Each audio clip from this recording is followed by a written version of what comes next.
क्यों चुगली करते हो? क्या मिलता है आपको चुगली करने से?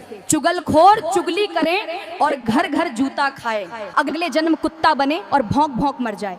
कभी सोचा है जिस आग को तुम दूसरों के घर लगाते हो वही एक दिन तुम्हारे घर को भी जला देगी।